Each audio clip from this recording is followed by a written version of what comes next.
माँ दुर्गा के नवशक्ति का दूसरा स्वरूप ब्रह्मचारिणी का है। यहाँ ब्रह्म का अर्थ तपस्या से है। माँ दुर्गा का यह स्वरूप भक्तों और सिद्धों को अनंत फल देने वाला है। इनकी उपासना से तप, त्याग, वैराग्य, सदाचार और संयम की वृद्धि होती है।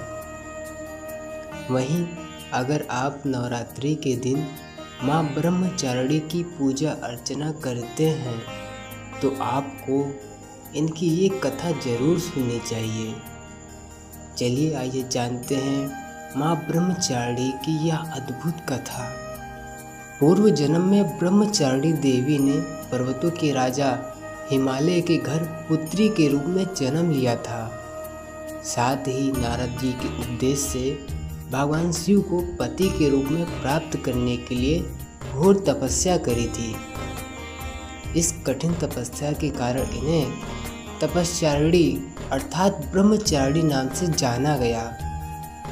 1000 वर्ष तक इन्होंने केवल फल फूल खाकर बिताए और 100 वर्षों तक केवल जमीन पर रहकर साग पर निर्वाह किया।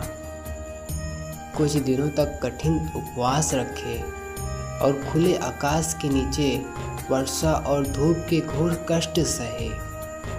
3000 वर्षों तक टूटे हुए बेल पत्र खाए और भगवान शंकर की आराधना करती रही। इसके बाद तो उन्होंने सूखे बेल पत्र खाना भी छोड़ दिए। कई हजार वर्षों तक निर्जल और निराहार रहकर तपस्या करती रहीं। पत्तों को खाना छोड़ देने के कारण ही इनका नाम अपर्णा नाम पड़ गया। कठिन तपस्या के कारण देवी का शरीर एकदम क्षीण हो गया। देवता, ऋषि, सिद्धगण, मुनि सभी ने ब्रह्मचारिणी की तपस्या को अभूतपूर्व पुण्यकृत बताया, सराहना की और कहा, हे देवी, आज तक किसी ने इस तरह की कठोर तपस्या नहीं करी। यह आपसे ही संभव हो पाया। आपकी मनोकामना परिपूर्ण होगी और भगवान चंद्रमौली शिव जी आपको पति रूप में प्राप्त होंगे।